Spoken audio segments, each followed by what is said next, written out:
Your Steve Jones Show podcast is loading now. The Steve Jones Show podcast is sponsored by Purdy Insurance. Visit Purdy Insurance on Market Street in Sunbury or visit online at purdyinsurance.com.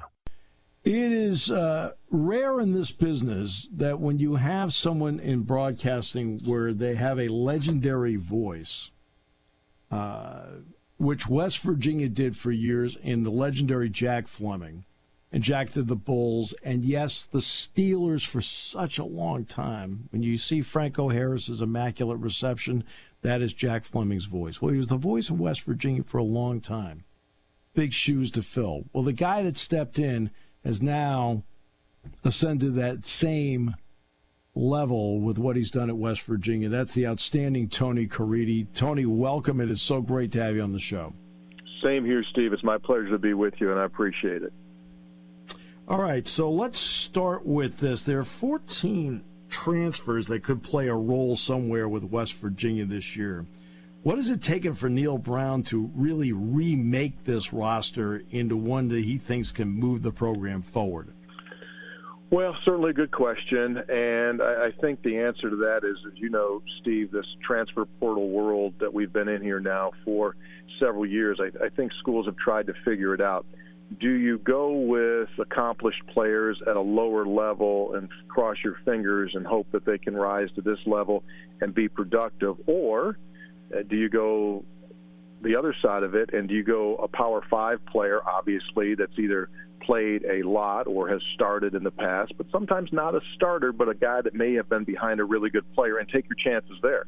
I think that Neil's done it a couple of different ways since he's been here, now leaning more toward, a little bit higher level of competition when he brings a guy in. I think a couple of those guys that he's brought in, for example, Devin Carter from North Carolina State, a wide receiver who will play on Saturday night.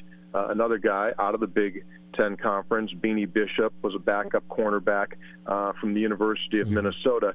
I think probably like a salt reference, we're going to sprinkle those guys in like salt. I don't think they have to come in and play massive roles for this team to be successful, but I do think they are a needed piece to what this team could have this season. Which then brings me to the next part. And I think I mentioned to you this when we talked this morning. It was in the context of an answer, and I said something about it looks to me like when I watch tape, the strength of the football team's your offensive line. It sounded like Neil echoed that today. What's your thought on that group up front, which is a veteran group? It's a great question. So here's what happened, Steve.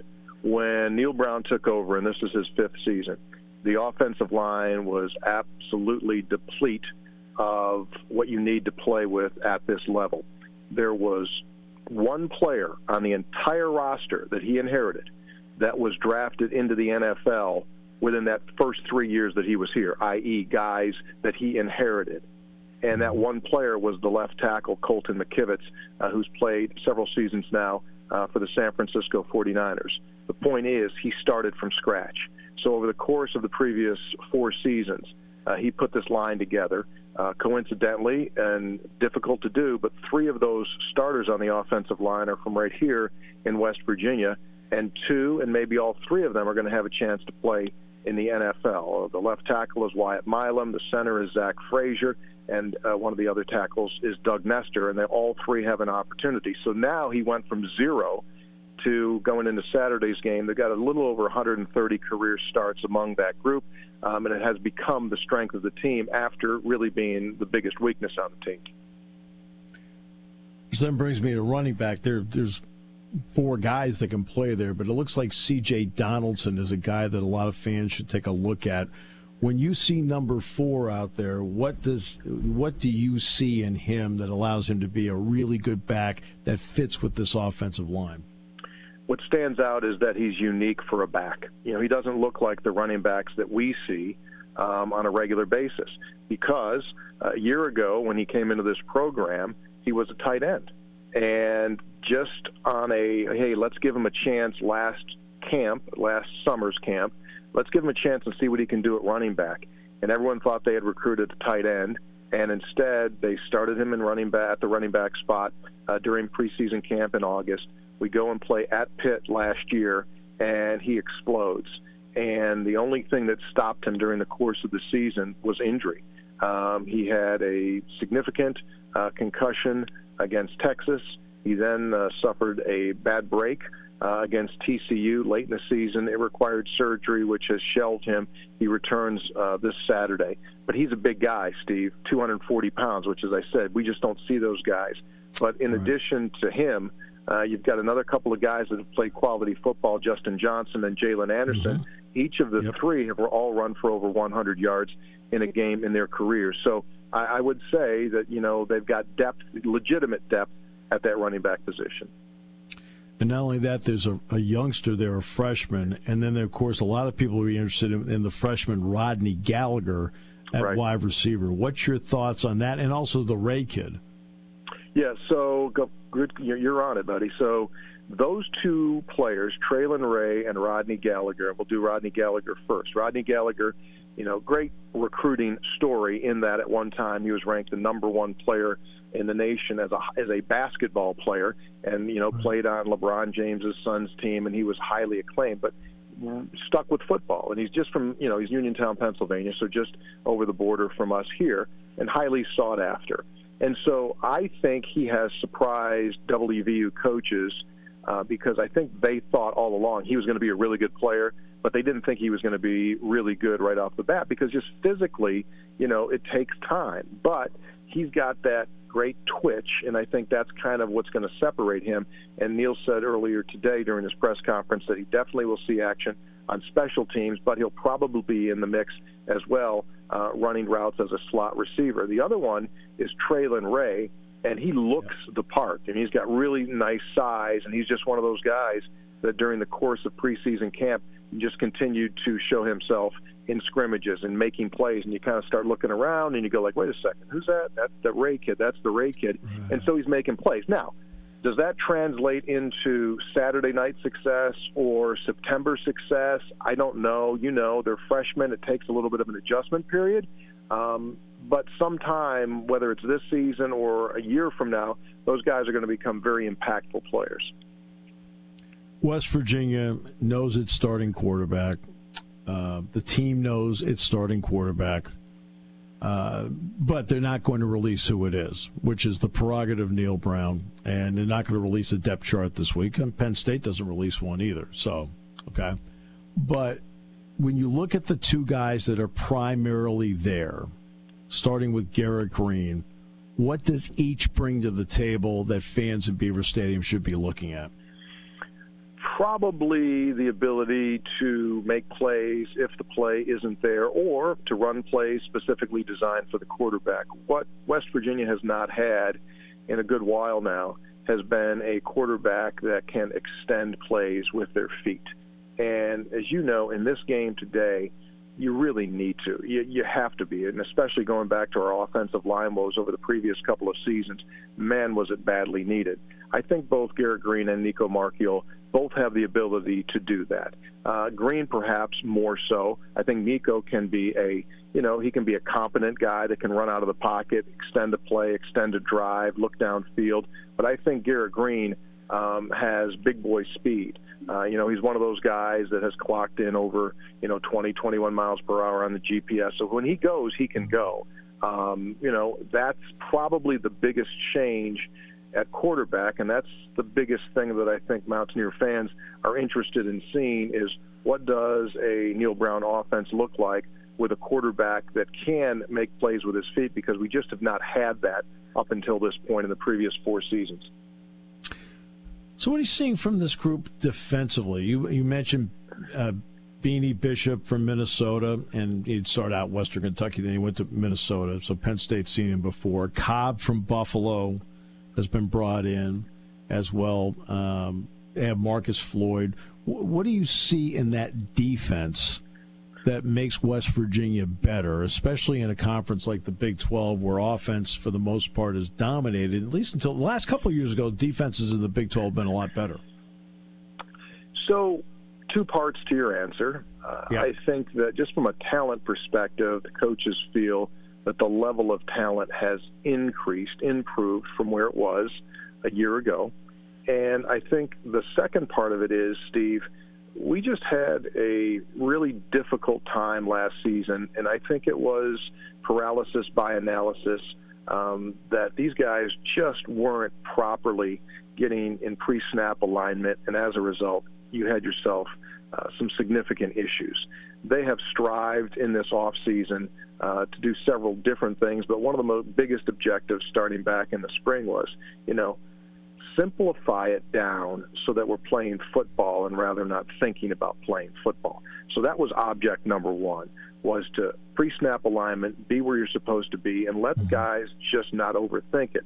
I think the second part of it is, and we'll see how this test goes on Saturday, but the second part of it is, just the overall ability to be extremely physical and to successfully tackle. Now, we've known each other for a ton of years, more than we want to admit, right? And so through the years, right, West Virginia's defense, while not always being the most talented on the field, after it was over, people knew that they played West Virginia, right? It was that blue collar, just hammer people, lunch pail, Don Nehlen mentality. We're going to be physical. Well, as you know, the game has changed significantly. You can't even hit like you used to be able to hit, and that's probably a good thing for the overall health of the game of football going forward. But we collectively, West Virginia, I don't play, but West Virginia collectively, we need to get back that physicality, which I think has really lacked, especially last season. If it's anything, we've got to be just hard-nosed and tough. Now, with your two dudes running that football, it's going to be the ultimate challenge. I started thinking about this earlier today, actually, after we talked this morning, and that was the fact that this is kind of like, for West Virginia schedule-wise, this is a NASCAR season. Like, we're starting with the Daytona 500 in the sense that this is probably the single most talented team that we'll see for the course of the year. You never know how things are going to shake out, but at least on paper, it's not even close. Sure. And so, to me, you're gonna have to bring it full throttle from the first game. And so that's what they focused on. They focused on, making tackles. Your guys are unbelievable in yards after contact, especially with the running backs. And so that, to me, is going to be the biggest thing. Are you pre-snap aligned? When you have the opportunity to make an open field tackle, are you securing and bringing that ball carrier down? Those are the biggest things for me. There'll be two former Penn State players on the West Virginia side. That would be Fatorba Molba at defensive tackle, and it's Spear, which is a combination outside linebacker, safety, and Lance Dixon. How have each progressed in your mind? I think in the case of Dixon, and you probably know this, right, a guy that has all of the credentials and has been highly touted. At times, he has stood out. At other times, he just kind of been there, to be quite honest with you. They are hoping that he finally gets to that point where he's just a consistent guy every single Saturday, that he's out there and he's making plays, but has ability, and just fingers are crossed that it is a consistent display. They really need him to play extremely well. What does it mean to the fans in the state of West Virginia that they have both Pitt and Penn State on the schedule this year, regardless of result? I mean, we'll see how it plays out, but they have them both back. I think as you know, the regionality of college sports is really the essence of college sports. It's why we love college sports, was, through the years, geographically being close to one another to play in these games, because invariably, right, we've got Penn State alums that live in West Virginia and vice versa, and, that's what makes college sports. And it obviously has just become diluted. And so, to answer your point, yeah, they love it. They absolutely love playing these schools. However, here comes the big however. Our schedule has not been well thought out. And I said this a decade ago when they started adding these games to the non-conference schedule. Here's the reality of it. You get 3 non-conference games as a member of the Big 12 Conference. Right. And West Virginia now has been playing 2 Power 5 teams among those 3 non-conference games. That's absolutely ludicrous. We were one of 2 schools in the country last year that played 11 Power 5 schools. That's one thing. And now for the 3rd consecutive year, we're opening on the road at a Power 5. We've got Maryland, Pitt, and now Penn State. That's just silly. That's nonsense. I'm all for playing traditional rivals. I say we play one a year, whoever it is, if it's Pitt, Penn State, Virginia Tech, Maryland, whoever it is, play one of them. The other two, you schedule accordingly, teams that, you probably have a really good chance to win, and you take your shot, and you come out of your non-conference 2-1 or 3-0, and then you go swing it in the league and see what you do. But right now, we've been overscheduled, and it's not been wise. Yeah, and you have to be smart about how you go about it. You have to realize the pathway in front of you. And from a college football playoff point of view, when Washington made it in 2016 and their non-conference was Portland State, Idaho, and Rutgers, that was the indication to everybody that, hey, just go out and win your conference games. Exactly.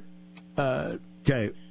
Obviously, the Big 12 has been ultra aggressive in expansion. They were able to stay relevant and alive after Texas and Oklahoma announced they were leaving by getting Houston, Cincinnati, UCF, and BYU. Now in the latest round, the return of Colorado to go with Utah, Arizona, Arizona State. Your thoughts on, and you and I, this is something he and I already have talked about this today, but Tony's gearing up for that short jaunt over to Tucson. Yeah, so you're asking me what I think of it? Yep. So I think I gave you half the answer already. As a traditionalist, it bums me out that you're not playing these regional rival games. That's why people get excited. Okay, that's fine.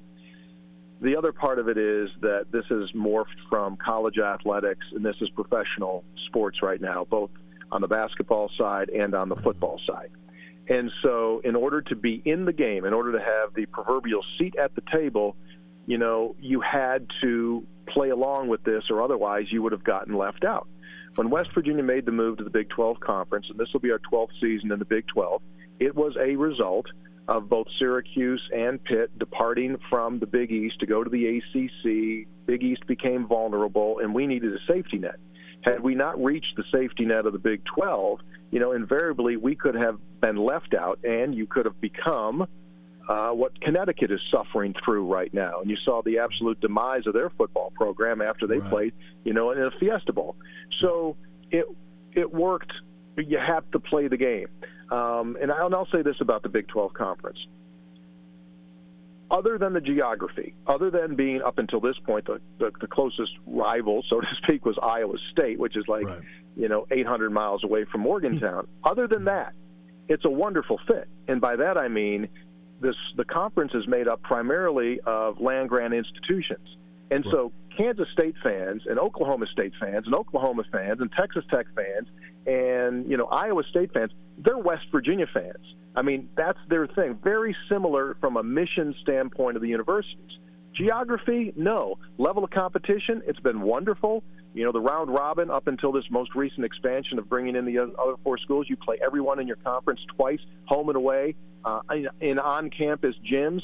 It was fantastic. Geography, yeah, but again, it's the price to pay if you want to be in this business, and this is where we are right now. Yeah, it certainly is. Tony, appreciate it. Look forward to talking to you tonight as well on your show, and that'll be a lot of fun. He and I go back 39 years, is that right? Yeah, this is my 40th season covering WVU. Yeah. Yep. Amazing. Remember that comment he made about we've known each other longer than we care to admit? That could be it.